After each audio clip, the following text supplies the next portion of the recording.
ओम शांति। मुरली तारीख 25/4/2024। मीठे बच्चे, यह पुरुषोत्तम योग ही गीता एपिसोड है। इसमें ही तुम्हें पुरुषार्थ कर उत्तम पुरुष अर्थात देवता बनाना है। प्रश्न, किस एक बात का सदा ध्यान रहे तो बेड़ा पार हो जाएगा? उत्तर, सदा ध्यान रहे कि हमें ईश्वरीय संग में रहना है तो भी बेड़ा पार हो जाएगा। अगर संग दोष में आए, संशय आया तो बेड़ा विषय सागर में डूब जाएगा। बाप जो समझाते उसमें बच्चों को जरा भी संशय नहीं आना चाहिए। बाप तुम बच्चों को आप समान पवित्र और नॉलेजफुल बनाने आए हैं। बाप के संग में ही रहना है। ओम शांति। भगवान वास, बच्चे जानते कि बाप वही राजोग सिखला रहे हैं जो 5000 वर्ष पहले समझाया था।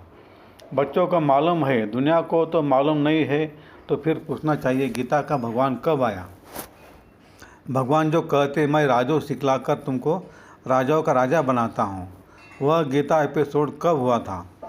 यह पूछना चाहिए। यह बात कोई भी नहीं जानते हैं। तुम अब प्रैक्टिकल सुन रहे हो। गीता का एपिसोड होना भी चाहिए। कलयुग अंत और सतयुग आदि के बीच में आदि सनातन देवी जो धर्म की स्थापना करते तो जरूर संगम पर ही आएंगे। पुरुषोत्तम संगम युग है जरूर। बल पुरुषोत्तम वर्ष गाते हैं परंतु विचारों को पता नहीं है।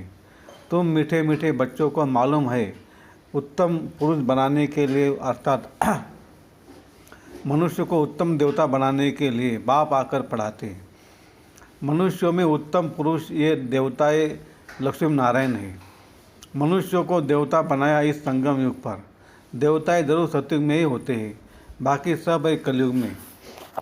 तुम बच्चे जानते हो, हाँ मैं संगम युगी ब्राह्मण। ये पक्का याद करना है, नहीं तो अपना कुल कभी किसको भूलता नहीं है। परंतु यहाँ माया भुला देती है। हम ब्राह्मण कुल के हैं, फिर देवता कुल के बनते हैं। अगर यह याद रहे तो बहुत खुशी रहे। तुम पढ़ते हो राजयोग, समझाते हो, अब फिर भगवान गीता का ज्ञान सुना रहे हैं और भारत का प्राचीन योग भी सिखा रहे हैं। हम मनुष्य देवता बन रहे हैं। बाप ने कहा है काम महाशत्रु है। इन पर जीत पाने से तुम जगत जीत बनते हो। पवित्रता की बात पर कितनी आर्ग्यू करते हैं। मनुष्य के लिए विकार तो जैसे एक खजाना है। लौकिक बाप से यह वर्षा मिला हुआ है। बालक बनते हैं तो पहले बाप का यह वर्षा मिलता है। शादी बर्बादी कराते हैं और बेहद का बाप कहते काम महाशत्रु है। तो जरूर काम को जीतने से जगत जीत बनेंगे। बाप जरूर संगम पर ही आए होंगे। महाभारत लड़ाई भी है, हम भी यहाँ जरूर हैं। ऐसे भी नहीं सब फट से काम पर जीत पाते हैं। हर बात में टाइम लगता है। मुख्य बात बच्चे ये लिखते हैं कि बाबा हम विशेष वितरणी नदी में गिर गए तो जरूर कोई ऑर्डिनस है। बाप का फरमान है काम को जीतने से तुम जगत जीत बनेंगे। ऐसे नहीं जगत जीत बनकर फिर विकार में जाते होंगे। जगत जीत या लक्ष्मी नारायण है, इनको कहा जाता है संपूर्ण निर्विकारी। देवताओं को सब निर्विकारी कहते हैं, जिसको तुम राम राज्य कहते हो। वह है वाइटलेस वर्ल्ड, यह है विशेष वर्ल्ड, अपवित्र गृहस्थाश्रम। बाबा ने समझाया तुम पवित्र गृहस्थाश्रम के थे, अब थोड़े जन्म लेते थे अपवित्र बने हो। थोड़े जन्मों की कहानी है। फिर ये धारणा के लिए मुख्य सार।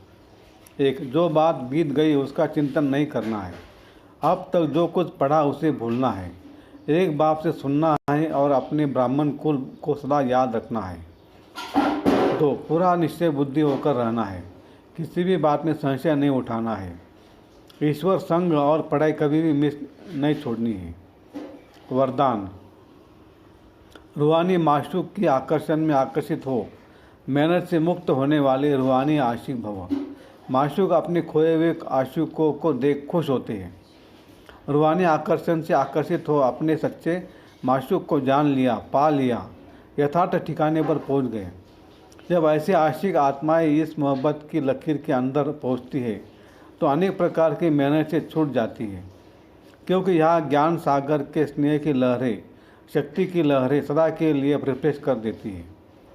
यह मनोरंजन की विशेष स्थान, मिलने का स्थान आप आशिकों के लिए माशूक ने बनाया है। स्लोगन, एकांतवासी बनने के साथ साथ एक नामी और एकानामी वाले बनो। अच्छा, ओम शांति शांति शांति। शुक्रिया बाबा, शुक्रिया आपका, लाख लाख शुक्रिया, थैंक यू।